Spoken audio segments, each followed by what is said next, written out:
politicsdoneright.com, publishers of How to Make America Utopia, Take Away the Economy from Those Who Rigged It, As I See It, Class Warfare, The Only Resort to Right-Wing Doom, It's Worth It, How to Talk to Your Right-Wing Relatives, Friends, and Neighbors, and other books written by Egberto Willis.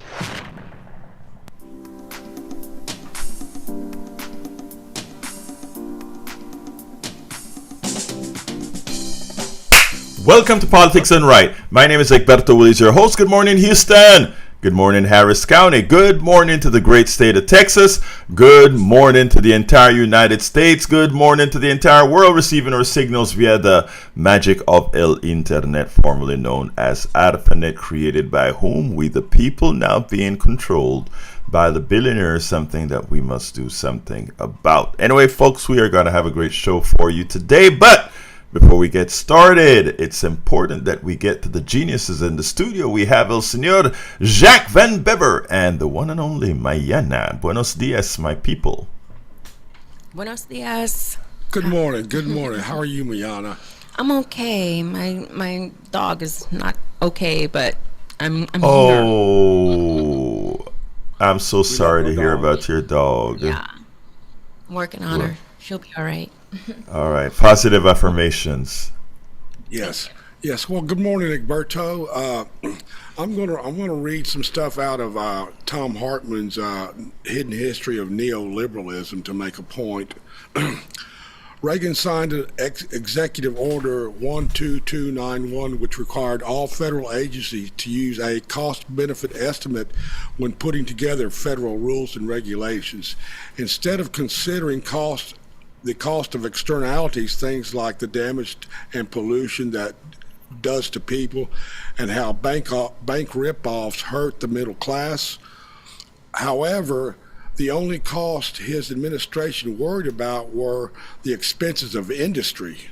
He cut the regulatory power of the Environmental Protection Agency, EPA, and his head of that organization, Ann Gorsuch, mother of Supreme Court Justice Neil Gorsuch, was, as Newsweek reported, involved in a nasty scandal involving political manipulation, fund mismanagement, perjury, and destruction of subpoenaed documents, leaving office in disgrace. Meanwhile, Reagan's Secretary of the Interior, James Watt, went on a binge selling off federal lands to drilling and mining interests for pennies on the dollar. When asked if he was concerned about the environmental destruction of sensitive lands, he replied, "My responsibility is to follow the scriptures which call upon us to occupy the land until Jesus returns."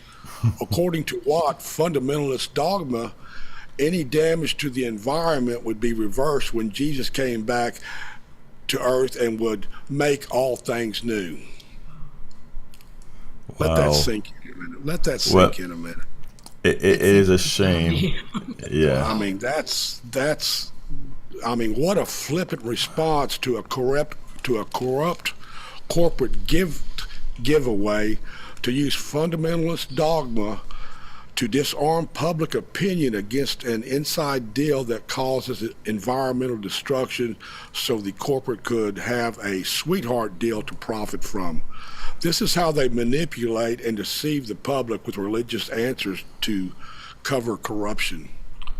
It is a shame because when you take a look at it, it's not only the public damage to the environment, but also to the treasury, right? In other words, the select few that owns the stocks in those companies and make the bonuses from the profits that they make, they profit off of our, I say our land. Well, let's talk about it, from being the natives' lands to being the taxpayers' land to being, this is a systematic theft of our resources, and it's going on steroids under Trump. In fact, the Big Beautiful Bill, for a while, I think they took it out. They were selling off a whole lot of land in there as well. What do you think that land had on it? So, it is something that we do consistently over and over again, and we got to call it out, and we have to elect people that can go in there and, to put it bluntly, reverse some of it, but what can I say? we're going to take care of business. Anyway, anything else anybody want to say before we get started? I want to say that's why you're here. That's why to you're call here. it out. Take it away, Egberto. All right, here we go. Anyway, folks, good morning, everybody. I trust everybody's doing fine. I just got the Substack chat started, our feed for the chat started. So, as you know, we missed the first few dozen. But we have out in California, in Los Angeles, Joe. How you doing this morning, Joe? Great to have you here. And in Atlanta, Georgia. So we're in both coasts, right? Of course, Atlanta is kind of inland, but that's okay. It's still on the East Coast, as well as Los Angeles on the West Coast. But Lisa Blair from Atlanta, Georgia. Now we just need to get the Midwest covered. We're our Minnesota guy. Where is our, and the top West, where's our Washington State or Florida? I know they're in there. They're just not making themselves visible quite yet. Anyway, glad to have everybody here. We have a great program for you today. The title of the show is Doctors' Compassion versus GOP Lies, America's Decline into Ignorance and Irrelevance. And I think that's where I want to start. I did a piece yesterday, and I cleaned it up for the show this morning because I think this needs to sink in. I know you guys know who Dr. Neil deGrasse Tyson is, and he did a piece. I don't know when he did this piece, but I saw it on TikTok, and when I saw it, it kind of hit home. And I said it is something that we need to hear. But I'm going to, since it's still 6:06, I'm going to wait a little bit before I play the video. And instead, let me ask, are our phones, as it was yesterday, where we need to tell folks not to listen to themselves?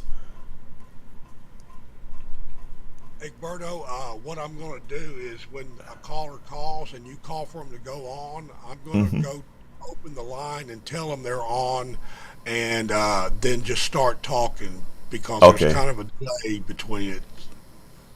No problem. I just wanted to make sure to know what to tell folks who call in, because sometimes they get a little bit confused when they hear themselves. But anyway, I think it's important for us to know of a few things that's occurring with the federal government. You know, we go ahead and to know where the economy is, to know where things are, the government takes a whole lot of data. And what Donald Trump and his ilk's doing right now is they're making sure that you don't know quite what that data is, so you don't know how good or bad we're doing. So this article, Trump GOP hiding federal data so nobody will know the depth of the destruction they're sowing, is important. And it goes as follows. In recent weeks, efforts by the Trump administration to conceal statistics and data from the public have made headlines, from the U.S. Department of Justice decisions to delete a 2024 study that showed right-wing extremists are behind the vast majority of ideological-driven killings in the U.S. Contrary to White House repeated claims about violence from the left, the president's Donald Trump's firing of a top economist after unfavorable jobs report that he said was released to hurt him politically. So you see how we started at that very early on. One, he doesn't admit that the data is coming out is bad on him, so he fires the person who releases it. Secondly, it is important that we understand that most of the criminality in this country, political killers, etc., are from the right. This morning, Joe Scarborough had a little piece on it where he showed since I think it was 75, there were 365 deaths caused politically on the right wing, 65 on the other side. So we're talking about more than 5 times the number. Let's let that sink in. For all of those who are wanting to talk murder on the left, death on the left, it's just a simple lie. It's not true. And it doesn't matter how many times they say it, it's not true. Most of the criminality in this country is on the right side. Okay, in a new report Monday, the Center of Budget and Policy's priorities detail how Trump overt politicization of data has combined with funding cuts to make it harder for experts and the public that's impacted by the Trump administration's agenda to see how those very policies are impacting households across the country. And you see, they have to do that when you are sacking the government, when you are sacking it, because that's what they're doing. They're ripping stuff off of all of us and going right into the coffers of these people. Without sufficient funding and freedom from political interference, the federal statistics systems we know it, and our ability to make economic and policy decisions based in reality are in jeopardy, said CPP Senior Research Analyst Victoria Hunter Givney and Vice President for Housing and Income Security, Kata Brumfeld. The report warns of disappearing federal data, both information that has been surreptitiously yanked from public view and data that the administration has announced will no longer be available, like the U.S. Department of Agriculture annual House Food Security reports. In other words, we know all the cuts that they've made to SNAP and all these programs, but now we won't know how many Americans are going to be going hungry. So they made sure to make, before SNAP cuts go into effect, they stopped reporting how many people are actually hungry. So you won't know exactly how many people are hungry. Let me just make people feel a little bit better. The same thing the government has the ability to do by testing statistically is what the private sector has to do or can do. So rest assured that while we won't have government data, a new industry will be born. And that industry will be born that does a whole lot of statistics on the private side.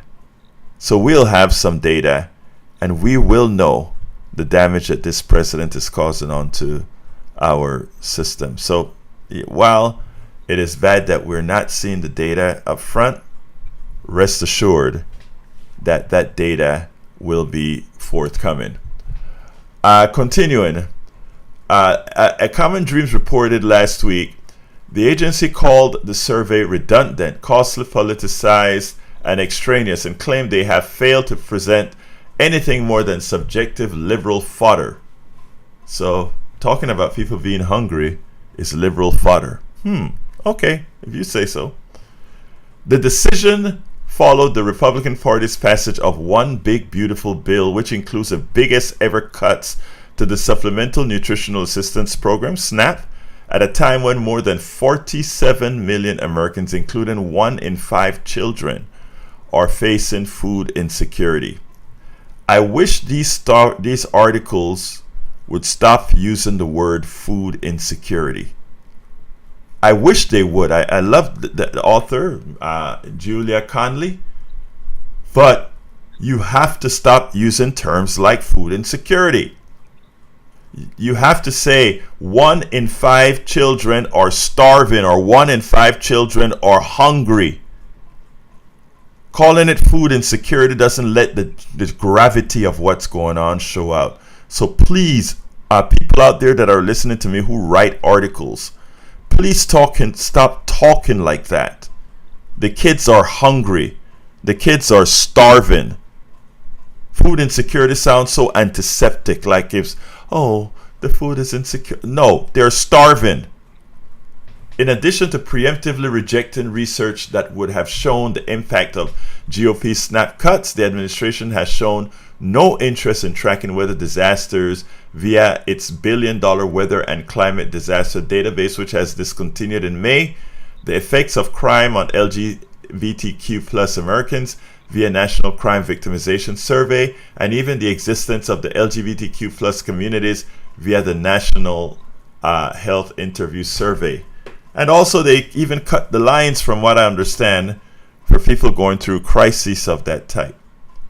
The administration has also stopped the federal government from collecting data by overseeing mass layoffs across the public servant workforce, with the Department of Health and Human Services placing researchers with the Pregnancy Risk Assessment Monitoring System on administrative leave in April, ending the government accounting of maternal mortality numbers.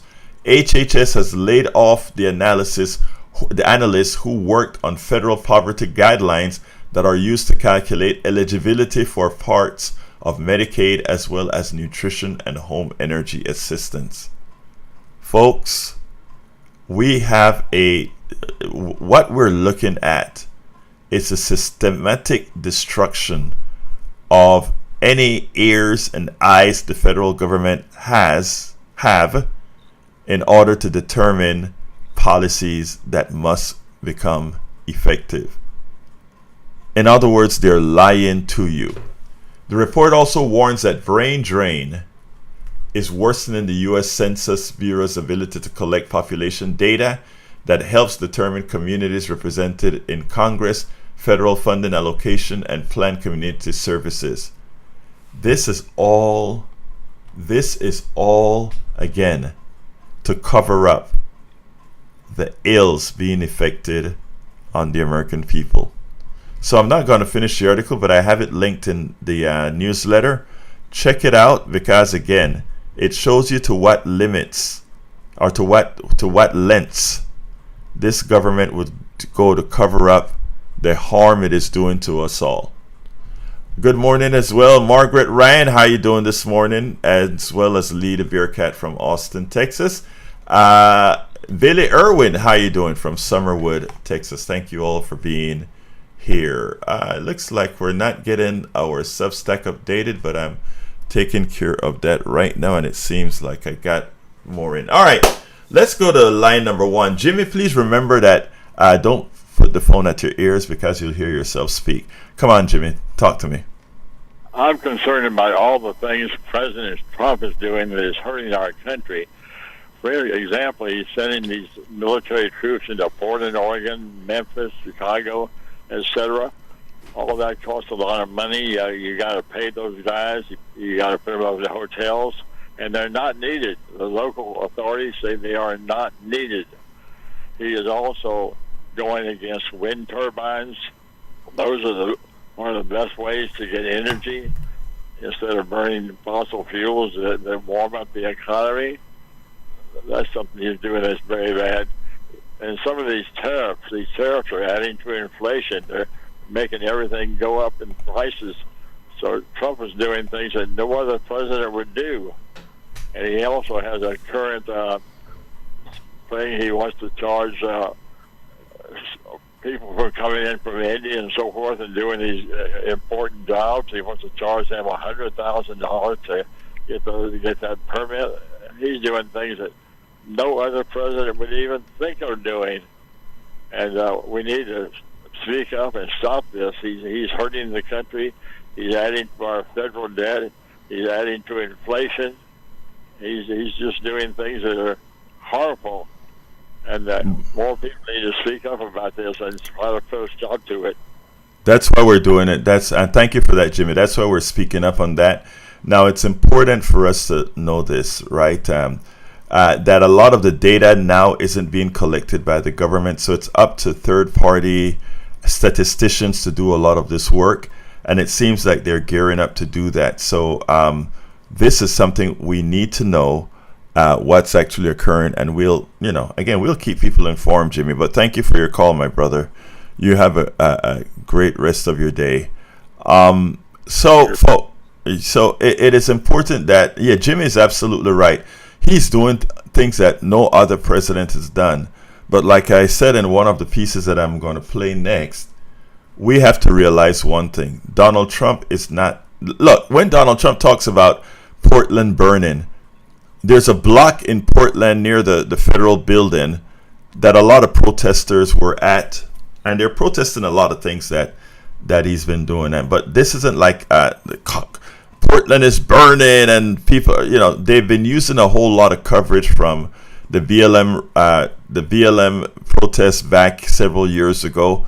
But as far as what's happening in the city, there's nothing. And the people in Oregon are starting to put up pieces on the screen to show this is what we look like. We're not the war zone that they're telling the president we are on TV. And when the governor called up the president had no idea from her talking that there's really not a riot problem or all of that going on in Portland. It seems to me like what is happening in the White House is a lot of these right-wing extremists are feeding the president with a whole lot of bad data, a whole lot of social media that's old. And I've been seeing that come up in TikTok and these other places. You see a riot or you see something on it and you're like, where is that happening? When was that? And it turns out it was something 5 years ago when he was first president. I mean, we have to, again, the truth is in danger right now. The truth is in danger right now. Yes, March KJ, the billionaires are doing the Project 2025. You're absolutely right. Good morning, Uju M from Florida. How are you doing this morning, Uju? And MXXS, welcome aboard as well. I don't see any of my teachers in the house yet, but I imagine they will be in the house shortly. Okay, I tell you what, I think it's about that time for me to play this video, and I want you to listen to this video in detail. America in decline. I want you to listen to this TikTok from my brother Tyson, Neil deGrasse Tyson, because I want you to learn about how Baghdad, which used to be the center of intellect, how it failed. And that is what MAGA is doing to America right now, how it failed. I want you to listen to this. 1,000 years ago, the intellectual center of the world was Baghdad. Europe was busy disemboweling heretics at the time. Baghdad was open to all thought at the time, between AD 800 and 1100, around there. If you look at the advances that unfolded in that period, in that location, it includes the invention of algebra. Algebra is an Arabic word. Algorithm is an Arabic word. 2/3 of the stars in the night sky that have names have Arabic names. How does that happen? Where did the naming rights come from? It came from the fact that at that time, huge advances in the Middle East, in Baghdad in particular, was unfolded in engineering, mathematics, especially mathematics, astronomy, navigation, physiology. And you say, well, why is that so? If you look at what was going on, they were open to all lines of thought. Jews, Muslims, Christians. There were doubters back then. Today we would call them atheists. They would all come around a table and share ideas. If you have some philosophy that's got holes in it, someone's going to find it. And you're going to challenge you on those ideas. And what happens is the conversation ratchets up. You discard what doesn't work and you keep what does. And when you do that, you make discoveries, and you make discoveries rapidly. And at the time, that period drew to a close. If you read history books, they'll typically describe sort of the sacking of Baghdad. It was a bad time for the city. And they say, oh, it all came to an end. However, the Islamic culture rose at other times later. And in those other times, science and engineering discoveries were not a part of it. So he asked, why not? You got the cultural heritage. Why doesn't it show up again? And then you got to dig a little deeper from the sacking of Baghdad, and you find out there was a Muslim cleric, Al-Ghazali was his name, who was to Islam what St. Augustine was to Christianity. St. Augustine kind of laid out the rules for how to be a good Christian at the time. A lot of people were practicing it in their own way. He codified it.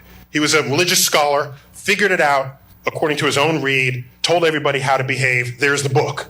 You follow this, you're a good Christian. Al-Ghazali said, you follow this, you're a good Muslim. In that text included the assertion, which gained influence socially, but then politically, so then it had power of influence. In there was the assertion that mathematics and the manipulation of numbers was the work of the devil. The entire enterprise collapsed and never recovered. It has not recovered since. If you look at the number of Muslims who have won the Nobel Prize in the sciences, it's 1. Number of Jews who have won the Nobel Prize, 1/4 of all Nobel Prizes in science have been won by Jews. How many Muslims in the world? 1.3 billion.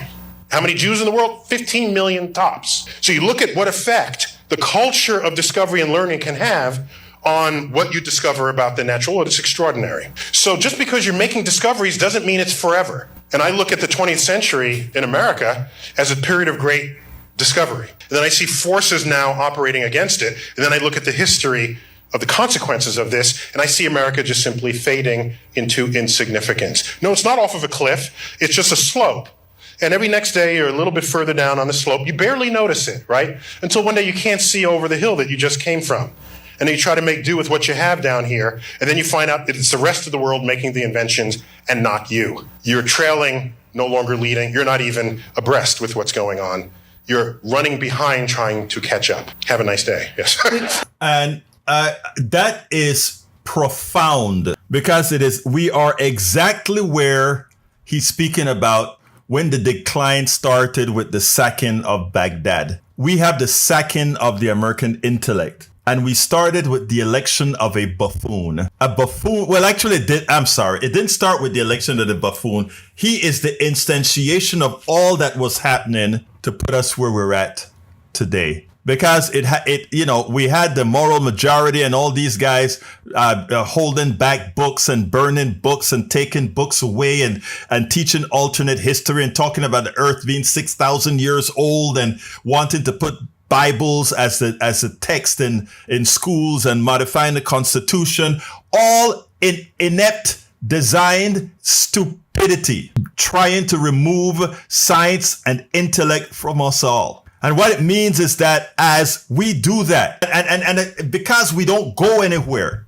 as I'm going to read your stuff, Michael. Michael talk about 2/3 living paycheck to paycheck. Well, if 2/3 of the people live paycheck to paycheck, they can't go anywhere. They can't go and see the world. They can't see what is happening outside of the world. And what you get is that Donald Trump comes out and says, green energy is a farce. It's a farce. And the rest of the world say, America will no longer be a competitor to us. We no longer have to worry about that America's prowess because they chose to be idiots. So we will go with energy and run. We will go with green energy and green cars and electric cars and all the new technologies. So China picked up the mantra. And now China is building more electric cars than anybody else. They're even building a float of ships that docks in the country, and the cars just come rolling off.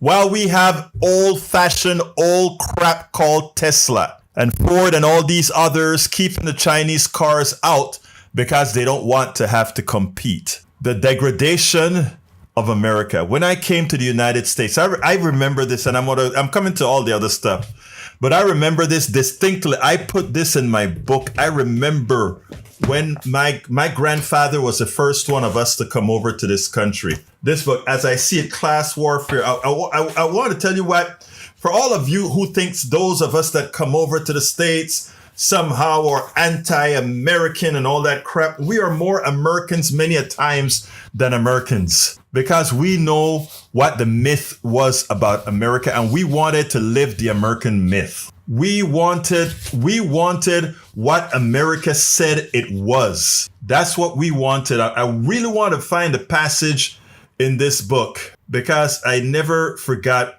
My grandfather laughed at me so hard. Okay, I think this is it here. Here's what I put in my book. As I See It, Class Warfare, the Only Resort to Right-Wing Doom. This is how we felt about America from looking from the outside in. I wrote, America was respected for its power. Moreover, there was great admiration of many of its strong leaders like President Abraham Lincoln, President Theodore Roosevelt, President Franklin Roosevelt, President John Kennedy, Reverend Martin Luther King, Malcolm X, George Washington Carver, and a few other true American heroes. My maternal grandfather immigrated to the United States in the 1950s. He had not returned to Panama until sometime in the early 1970s when I was really, really young.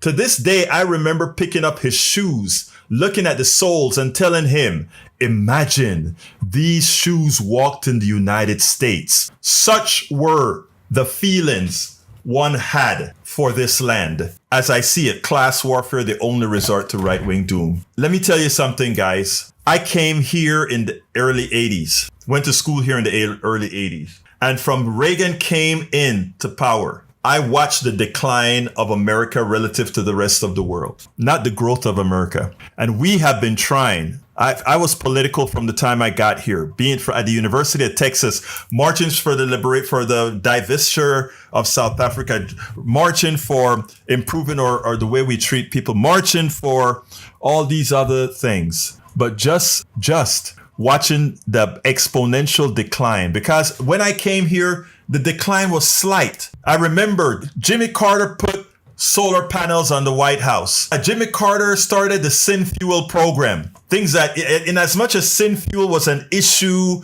because we don't know if it was green energy or not, because even though it's recyclable, but he started programs to move us off of the burning oil and move us to the future green energy back in the 70s. And Reagan came into power. Just like, Reagan was no different than Trump.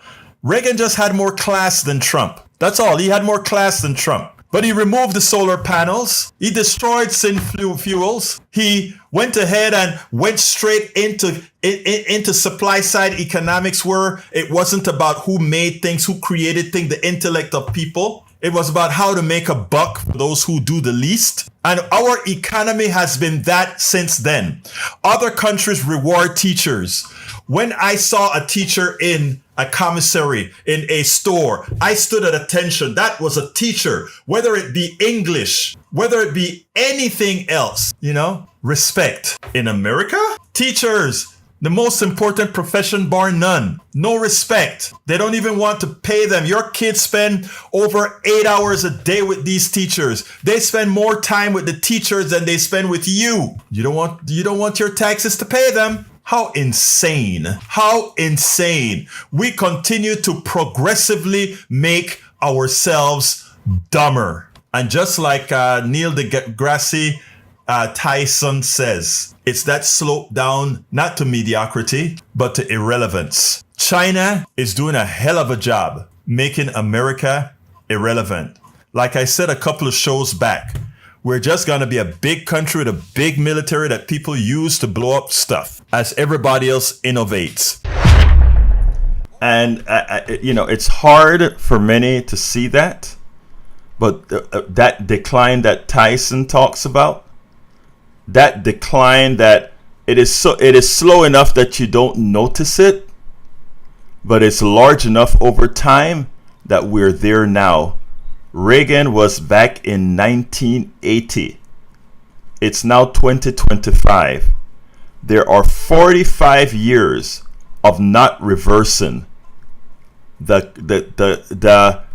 destruction of America's intellect. And I know we can talk about what gets created here, etc.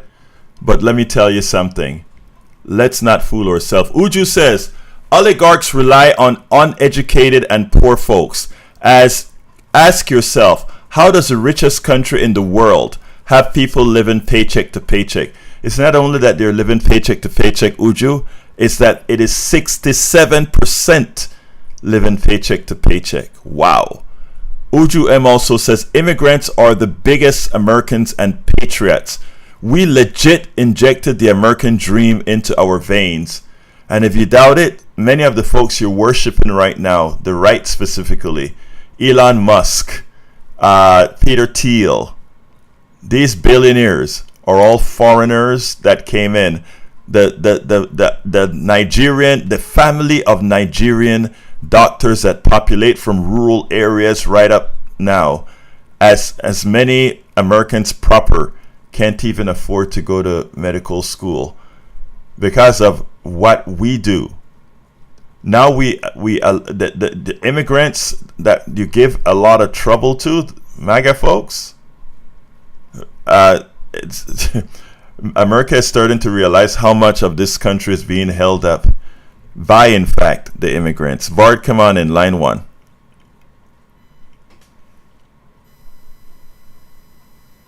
Yep. Okay, good morning. Good morning. I noticed you were talking about misinformation and disinformation, but you did not and you will not talk about the censorship that President Otto had ordered YouTube and Google to place on to President Trump and anything that was right wing and common sense. Why would I go ahead and talk about something that is completely not true? There was no more censorship on Donald Trump than on any other left wing organization. Now that you heard Facebook and YouTube, I'm not look, I made you speak, and now I'm going to answer. All right? We don't interrupt each other here. Be quiet, please. Thank you. I need to respond. All right. Now, that these companies come out and make statements, all these statements are coerced. Because, like I said, back in the days, I myself was censored because of the things that I said. I am currently, right now, throttled. So please, I don't want to hear Donald Trump was censored. All right, you can respond now. Well, you guys agreed to settle with Donald Trump for $25 million. So what do you say about that? Oh, again, Donald Trump is of course you settle with Donald Trump because you want to make sure that you don't lose the federal businesses. Donald Trump is just extorting money out of people left and right. He extorted $16 million out of CBS. He extorted, I forgot how many $1 million out of ABC for Stephanopoulos making a statement. I mean, it is ridiculous what's going on now. Look, when I play a video, I cut the video for time. I cut the video for clarity. That's what CBS did with the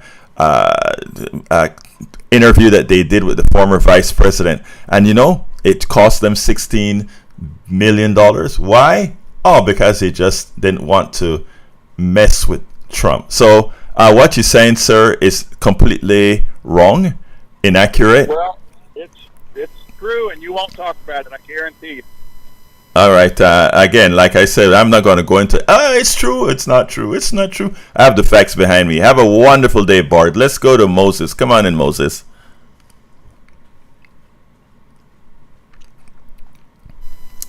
Well, yes. Good morning. Good morning, Moses. I want to say something concerning how Jack spoke about the rich man, what he's doing to grab land and all of this stuff, saying putting the thing on Jesus. Understand well. One of the marks when you read the book of Daniel, it says the robbers of the people will exalt themselves to bring the vision to pass, but they will fall and they will fail. And that is what is happening today. You see, they're running all around the world trying to rob land, trying to steal and do all that in the guise of religion. And one of the marks of against them is that they will fall and they will fail. Because the earth will never be ceded to Satan and his multitude. That's all I have to say. Thank you so kindly for that, Moses. Now let's go to Bruce. Come on in, Bruce.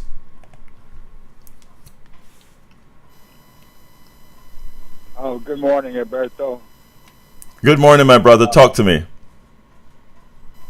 Yeah, I got two points to make. One is that a caller said that Einstein waffled on religion.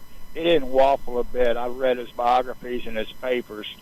He was irritated that people took the statement he made that God doesn't play dice with the universe as somehow believing when he was just using a metaphor. He said he couldn't buy into organized religion because he couldn't justify the Holocaust. He said if they wanted to use the word universe instead of God, he was okay with that. The second point I want to make is I practice a tiny bit of Spanish with my Hispanic friends, and they always smile. Now I got to be careful not to get too good of a tan working in the yard, and be careful where I say it, because I might wake up in a foreign country. I might be old, viejo. I might be pale, but I'm not Hugo ni Coco, and I'm not a pendejo. I'm done. Oh my God!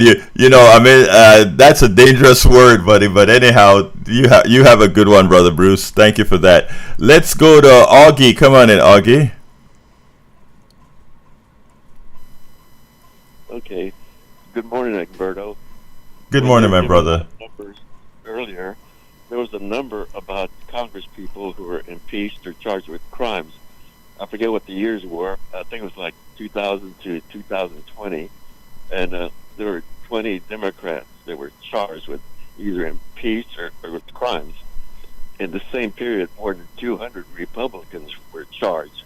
with crimes are impeached. And as far as knowledge, when the Muslims came to Spain, they had this magnificent palace called Alhambra, and scholars went to there, and Europeans learned a lot.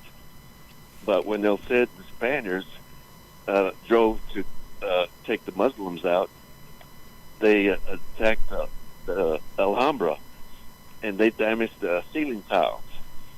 And I went on a tour group to Spain, and we went to Alhambra, and the tour guy was saying, looking up at the ceiling, where the ceiling got damaged in the battle.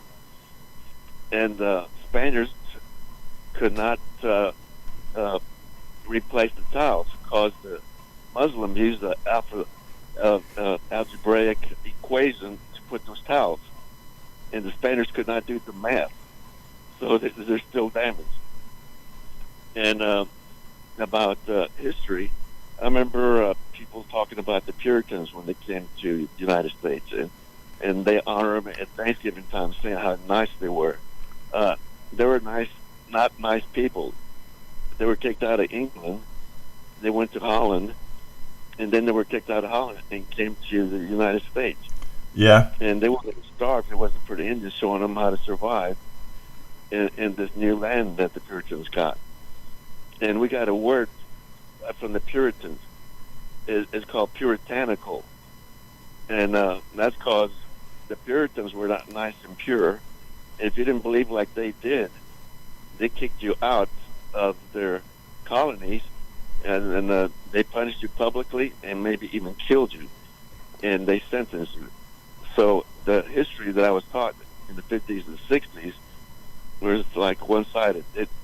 Oh yeah. Anyway, I'm glad you pointed that out. Yeah. I mean, history, what the history that we learn is very sanitized, and unfortunately, one of the reasons you see me talk about giving grace to every single person is that we are victims of how we were reared and what we learned, and unfortunately, a lot of what we learned about from the inception of this country wasn't truth. And now that we have the receipts. Now that these receipts are allowed to be put in front of everybody else, a lot of folks don't like what the truth looks like. Finish up for me, Augie. oh yeah, that thing about the auto pen. The one who said, well, it was auto pen was Trump, a known liar, adulterer, draft dodger. And when they brought up that birthday card that he signed, I didn't realize how his signature looks so much like pubic hair. Anyway. Have a good one, Augie. Have a great one. We'll talk later, brother. Peace. All right. Uju says, we have a shortage of nurses and doctors. Ask yourself, do you legit think that our country can scale and educate citizens to make up for the shortages when we don't pay educators a living wage and we don't even give our children a chance to live because they continue to be gunned down by white boys and men who have been radicalized and are angry and hateful? We have to rebuild this country from the ground up because our so-called leaders have never cared about America. That's from Uju M on the Substack chat. And that's what folks don't understand about immigration, right? We are not investing in our people, and we are using other countries' investments and then bring folks over here. And the problem is that nobody told Trump that. So they believe the fallacy that immigrants are here to take, when the opposite is what's true. A lot of countries pay to educate these folks, and the best from those countries come over here. And whether they be farmers, whether they be engineers, and again, just look at the numbers, and it's right there for all to see. Brian, line 1, come on in. Yeah. Brian, you're on. Okay, yeah. Trump never called veterans suckers and losers. That's never the truth. Actually, Brian, I don't know why you call and say these things. I've not only reported these things, I've reported them live. live, not from clips. I've reported it live. I saw when he said it. I saw it live when he did it. Email it to me. All right, all right, good. Anything else you'd like to say? Yeah, Comey's going to get caught in a lie. Oh, okay. He went before Congress and lied. Let me ask you something. 47? Well, did you see him write that, or did you see him post the picture of it? Did you see him write it? He said, "Look what I found." Right. Did you see him write it? Yes or no? No, I didn't see him write him. Thank you. That's all. Okay. Well, good. And that's why it could, even if he did it, given that nobody has anything showing that he did it, it's just circumstantial. So no, he's going nowhere. Anything else, my brother? No, man. Have a good one. Let's go to Jerry, line number 2. Okay, thanks. Egberto? Yes, sir. Yeah, how you doing? I'm doing fine, sir. Talk to me. It's good. Yeah, I just wanted to thank you for your show yesterday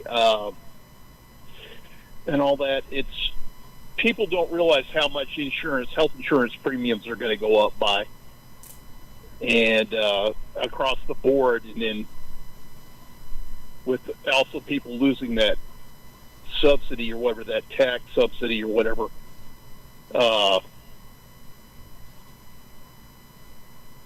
There's not, they don't.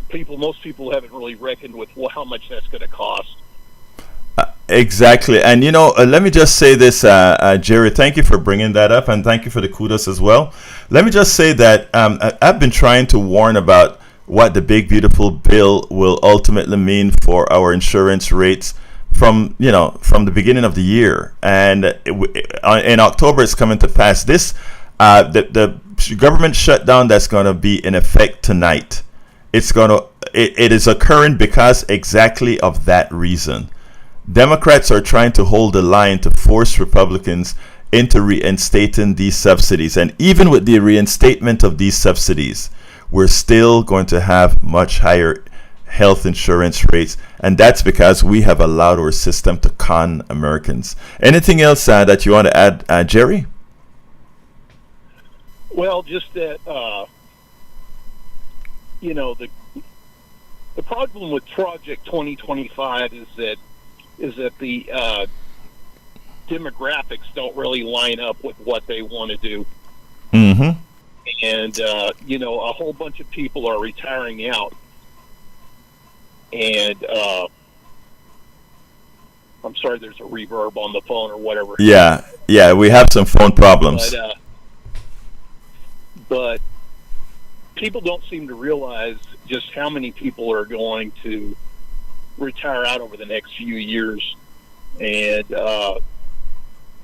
replacing those people is not going to be so easy.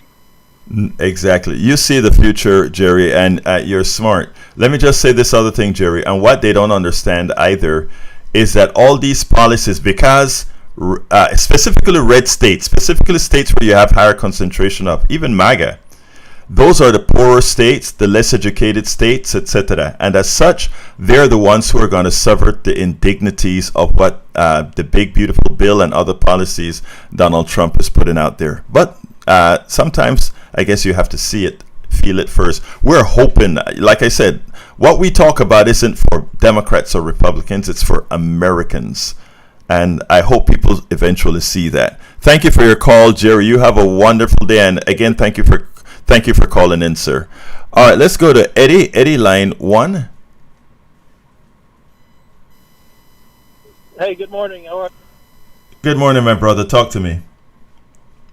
Hey, so you said something about somebody posted about white people killing off the black people, and it bothers me because that's not statistically accurate.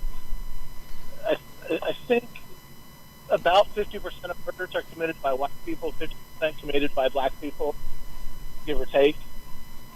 90% of that is black on black homicide, and 90% of that is white on white homicide. Mm-hmm. By the way, you are correct, sir. You are correct. So the myth that white people are running around killing black people just stokes peace. I don't know. I don't think no, and nobody said that. I don't. That's not what Uju was talking about. Uju was making the claim of the Delta murders. In other words, crime occurred. Criminality is insular, right? People try to make believe like when you walk in the streets of Houston or wherever that somehow you are in mortal danger. That's not where or how most crime occur. Most crime occur among people that know each other, among people that are around each other, etc. The Delta crime, the change in crime that she is talking about, has to do with these mass murderers. That's not these random mass murderers, and that does have that does show a particular demographic. So that's not. Well, I guess you're clarifying the point because that's not exactly what I'm taking away from it, right? I know, and that's why I clarify, because I understood what she's saying. And the other thing that I want to mention is that you are one of the honest guys that called in here and get the picture. The fact that you know right now the Trump administration is trying to make it seem like there is something great about black on black crime, and nobody tells the truth about crime occurs in the vicinity of of your group. And the fact that you said that, and by the way, I remember that I think you're a fairly conservative guy, that you come out and just quite tell that number tells me that you're a numbers and an okay kind of guy. Anything else, Eddie? No, that's it for today. Thank you, buddy. Let's go to Delilah. Come on in, Delilah. Okay. Good morning, Alberto. Yes, ma'am. Talk to me. Yes, well, thank you so much for educating us, because you are absolutely right about education. And that's been happening over 20 or something years, especially in Texas. You know, we have social promotion here. We teach test taking and not critical thinking. And it is the red states that are the poorest and the most ignorant. And they are the ones that's going to suffer. I think Donald Trump got us here for two reasons. I mean, two ways he got us here. Number one, it was by way of education. And number two, it was hate. I think MIT and Stanford, it was either in 2014 or 2016 that they conducted a study, and they asked white people why they voted for him, and they said racial anxiety. Because what he did was he made white people think that black people had their jobs and was pretty much taking over America and displacing them, replacing them. But that wasn't true. We were still on the fringes. Most minorities were. But they bought into it because, you know, most people, they believe everything they hear and see. They rarely research anything to find out the facts about it. And so that is exactly, and they are the ones who are going to suffer the most. Because minorities are used to being on the fringes. We're going to survive because we've always had to survive here in America. So, yeah, thank you for educating us, and I hope more people will listen to you and also research the facts. Donald Trump did this, and they're censoring him. They're not censoring him enough if they are, because his message is getting out, and they're radicalizing young whites. So, that's what we are in America, and this is what we have to deal with. Thank you again. Thank you so kindly, Delilah. And what Delilah said is so important. Hate and lack of education. Those are two magical things that she just said there. Hate and the lack of education. And you have to be careful with what occurred in this country. And that's why I give all my audience, when I talk to folks, I talk about grace, Delilah, and grace is important. And why is grace important? Because people are reacting to how they were reared, or people are reacting to how they were educated or not educated. And if you look at your brothers and sisters, all of them, white, black, blue, everything, and realize that a lot of what's occurring right now is fear. And if you're able to alleviate that, that's why you hear me talk to the farmer. That's why you hear me say, hey, MAGA, they're screwing you, MAGA. That's why I had a doctor to play today that I don't have the time to play. And she said when this guy walked into not walked into her office, when she spoke to this white guy in the fields, and she said, I felt like the FAFO left me. FAFO left me, and I just saw him as a guy, the bread holder who is being taken advantage of. He is going to be dead if that the healthcare desert he lives in, and that's going to get worse, isn't solved. I saw him for the daddy that he was, and that's what I think all of us are trying to do. That's what I hear in your message. We have to get rid of the fear, the hate, and the miseducation, and we have to get together. Thank you very much for that call, Delilah. All right, let's see. Uju says crime occur amongst people. There is Asian on Asian, black on black, white on white crime, Christian on Christian. Eddie, I'm focusing on the rise and confirmation of domestic terrorists who are white Christian nationalists who, according to previous FBI directors and studies, have been on the rise. Exactly. And I think Eddie got it. He just wanted the clarification. All right, let me throw it to the studio. I always get to my peeps in the studio before we end. Yeah, I just was thinking about when you were saying miseducation and education. And there's a thing also too about educating yourself when there's something that interests you, because a lot of people and a lot of minorities who didn't get the education of history, we always had to educate ourselves further. So if you have an interest in it, and it sounds like a lot of people who are listening do, just start researching certain things maybe that you believe or you don't believe, or you don't think it's right, so that we can educate ourselves, because that's also a form of education. Exactly right. Thank you for that, Mayana. Jack, anything? Yeah, No Kings Rally, October 18th, Discovery Green. Thank you, my brother. Anyway, folks, the rest of the program is at politicsdoneright.com/newsletter. Check out that video with the doctor who said, she cried when she realized what is happening to this MAGA guy and what the system is doing to the MAGA guy, what his own Führer is doing to him. Anyway, folks, thank you for being here. Thank you for listening. Thank you for watching. Love you all. politicsdoneright.com/newsletter. Rest of the program, kpft@politicsdoneright.com is the way you reach me. Love you all. My name is Egberto Willis. This is Politics Done Right, and you guys know how I end this baby. I am what?